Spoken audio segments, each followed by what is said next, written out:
With the April 4th elections coming up, there are key races across the entire state, not just Chicago, though that race is really interesting. There are races across the entire state for mayor, for township, for libraries, school boards. Everywhere in these local communities are big races happening. We're watching dozens of them, but there are 4 key ones that we thought you guys might be interested in. So we're going to talk today with my political team about these races in Naperville, Lake Forest, Springfield, and Joliet. We're going to share some things that are happening on the ground, give you some information on these key races. So stay tuned. I hope you enjoy. One of the races we're watching is in Naperville, which is in DuPage County, which is why we have our DuPage County political expert, Abby Oliver, here with us. Abby, thanks for joining. Thanks for having me. Abby's from Michigan. We stole her away a couple years ago. She's awesome. I mean, she's a Red Wings fan. She's a Lions fan. She's a Pistons. Why is she here? Lane, get rid of her. Hey, you got rid of your running back for our Detroit Lions, so I can't complain too much. All right, we're going to stumble through the rest of this video with her, I guess. Naperville, big race. It's the 4th largest city in the state of Illinois. It's a big deal. What's going on? I know we've got 3 candidates running, but it's really down to 2 candidates. The longtime mayor, Steve Chirico, retired, which is a big loss for Naperville. He was a great mayor there, though I think we could all agree in that power couple. It's actually Julie, his wife, who's amazing, but he's okay too. But now we've got 2 candidates, Benny White, it's down to, and Scott Worley.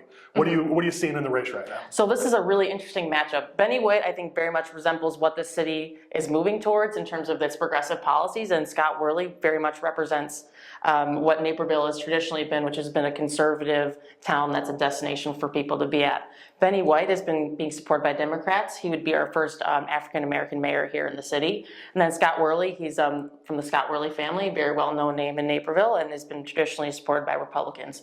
Both are very well-funded, and it's been a very spirited campaign. No mudslinging just yet, but it's been a very spirited campaign for sure. 2.5 weeks left. I'm sure it'll start. Yes.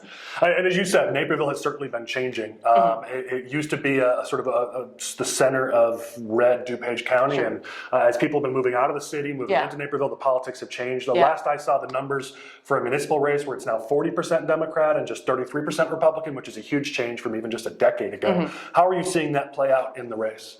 So luckily, conservatives have still sort of held on to some of these local offices, but I think it's really amped up some of the partisan politics, is that people really feel pressure to take one side or the other. And Democrats really feel empowered to be Democrats. So Benny White's been very successful to get a coalition of people together, whereas a candidate like Scott Worley, who sees kind of some of these negatives of conservatives that have seen in the community, and he's like, no, you know what, I'm a Republican probably, but I'm not going to come out and say it right away. So I think that's really the biggest thing you see when you see those partisan politics play out in Naperville in this election. Now you're seeing it in the strategies for the 2 candidates for sure. I mean, White is definitely running a base campaign, get his base out. He's not hiding from his progressive nature, whereas Worley is trying to take that middle tack, and it looks like isn't necessarily coalescing his base as much as maybe White is. Are you seeing that? Yeah, so like you'll see him at Republican events, and he's very much willing to converse with the Republican circles. But for example, our Naperville Township organization, they put out a mail piece, and he decided not to be on it. But so he's very much running those circles, but he's very much, I'm the party of Naperville is what he said. Which being a unifying force in politics is a good thing, and we're going to highlight a different race where that strategy is working. But in this race, it doesn't seem to be playing out well. I think you have to have a strategy where you can win enough of the center if you're going to do that. And from what you're seeing on the ground, is Worley really getting a lot of those votes, or is he? So here's the challenge in Naperville, is that even though conservatives are very outnumbered, a lot of those conservatives are very conservative, because you see with groups like Awake Illinois, and so they very much want a candidate that's going to signal to them that they are that conservative candidate. So my concern is that they're not going to see enough from Worley, even though they do know he's a conservative, that there is really going to get them to want to come out and vote for him during the election. So likely high turnout for White from his base, maybe not as high turnout for Worley from his base, which means in a town that's more blue than red right now, that probably favors White. Is that how you see this race playing out? People always ask me, how do you see this race turning out? And I always say, am I voting with my head or am I voting with my heart? In my heart, I really want to believe the people of Naperville are going to see that Scott Worley is really going to be a solid mayor for the area. But in reality, I'm concerned that, Benny White's ability to coalesce his group even when the Democrats in Naperville don't have a ton of money, they're very organized and they have that ground game. So my concern is like you saw with Kevin McCarthy in the speaker race, Republicans tend to, they're very independent. They're going to do what they want regardless, whereas Democrats are going to stick to their guy even if they don't agree with those issues 100%. And I think that's very much the situation that's going to play out here in Naperville. Interesting. Well, just a couple weeks left. We're going to be watching this race closely. We'll hear more from Abby. Stay tuned. One of the races we're looking at is in Lake Forest, up in Lake County. That's why Matt DeRay is here with us. He's our political expert for Lake County. Matt, thanks for joining us. Yeah, thank you for having me. This should be fun. Usually here I make a joke about my political team's horrible choice in sports teams, but Matt's not so much with the sports ball. Not so much. Well, what he lacks in athleticism, he makes up for in brains. That's why he's here. Lake Forest is an interesting political system. They have a caucus, and that caucus system generally picks candidates, and usually those candidates go uncontested. This year that didn't happen. What's going on in Lake Forest? I know the two main candidates are Randy Tack and Prue Beidler. What's happening in Lake Forest? Yeah, it's definitely an interesting election cycle. Usually, as you said, the caucus candidate they go without being contested, and people usually respect the decisions that the caucus makes. But this time, a candidate who did not get picked by the caucus, Prue Beidler, she decided to run anyway, and it's gotten pretty contested. And for a small town of only about 15,000 registered voters and pretty secluded and minds their own business, it's definitely some interesting and more chaotic than they're used to. Well, I've run plenty of Lake Forest races myself, and I can say that they tend to be more like Connecticut campaigns than Cook County campaigns. So this is a unique thing for Lake Forest. And what we've been hearing is that Prue Beidler has really been attacking the caucus system itself, calling it sexist.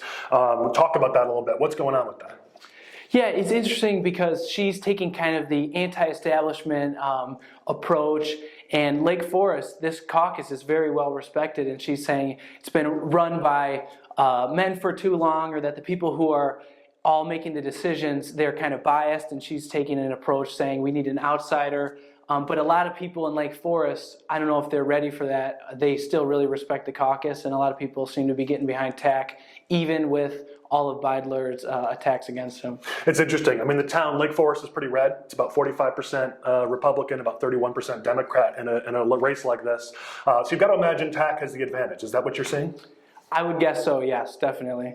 Tack's running more as that mainstream, more moderate, more right of center, which is a bit what Lake Forest looks like. So you'd imagine he has a bit of advantage, but how do you see this race playing out? I definitely think it'll come to if people can get their base out to vote. Beidler definitely, she's had a lot of support from more liberal organizations. She's given lots of donations to people such as Jan Strakowski, Tammy Duckworth, and she's kind of trying to hide some of those things. I've also heard off the record that she's gotten some support from some prominent Lake County Democrats, but she's kind of just trying to downplay that while Randy Tack is just playing more of the moderate, independent voice. It'll be interesting. As you said, turnout's going to be the key. And one of the key things there is District 115, which is the school district covering Lake Forest, has a referendum on the ballot in April. So that's going to drive up turnout. So we're going to have to see what that does to the race. We'll be watching this race. We'll hear more from Matt in the coming days.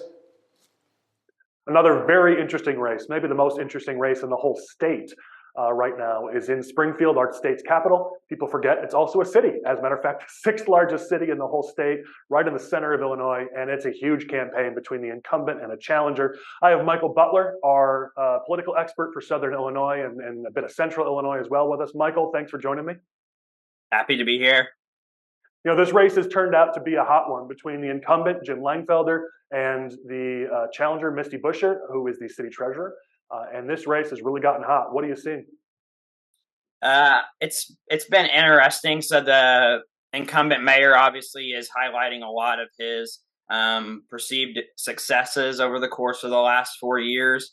But Misty Buscher as the treasurer, you know, she's served 2 terms as treasurer. She's won citywide as well, and also has a track record to highlight, as well as, you know, showcasing what she would do differently. So it's a really strong contrast, and both candidates that voters are familiar with. Yeah, what I love about Springfield elections, we've had the opportunity to be involved in a few races there, and it's Such a unique community. It's not really partisan, a lot of government workers. Politically, it's split down the middle, Republican, Democrat, 38, 37%. So it becomes about more than just partisan politics, which is awesome. These campaigns really become more about who's going to lead in the community. What are you seeing from each of the candidates on what they're focusing on in this race? So the incumbent is focusing on, how he led the community through COVID, how he addressed the budget stalemate that we had a couple of years back at the state level, and just really trying to highlight those successes. Whereas Misty is looking to, kind of move Springfield in a different direction, focus on public safety, like bringing in more businesses. And she's also securing a lot of endorsements, kind of an unprecedented amount when it comes to Springfield mayor races. Yeah, I'm looking at the numbers. I'm seeing, was it 15 different union endorsements for Busher? And then she had a massive fundraising quarter, didn't she, in this last fundraising quarter? How much did she raise? Yeah, she raised $167,000 in the previous quarter. And she's been racking up a lot of A1s this quarter of 15,000, 2,500, pretty sizable donations as well. So she's continuing that fundraising momentum. And she's also locked in more than 15 union endorsements. And the most notable is that she got the endorsement of the firefighters union as well as the police union. And never in Springfield history have those two unions endorsed the same candidate for mayor. So that's a big achievement. Well, and this is definitely the toughest challenge that Langfelder has faced, clearly. Busher's running a really, really strong campaign. How do you see this playing out? I think it's going to be neck and neck all the way to the end. And a lot of it's going to be, based on turnout. This is going to be probably a 1 or 2 point race. So it's really going to come down to the wire and who can motivate their voters and get them out. Yeah, I tell you, any other race, we look at a candidate like this who's pulling together so much support, who's really been able to garner support both from her base and from the center. I'd say the challenger's in a really good position, but Langfelder, you can never count the dude out. I mean, he finds a way to win in these races when people count him out. So this is going to be a really, really tight race all the way to the finish, and we're certainly going to be watching it closely. Thank you, Michael, for joining us, and we'll have more on this race soon.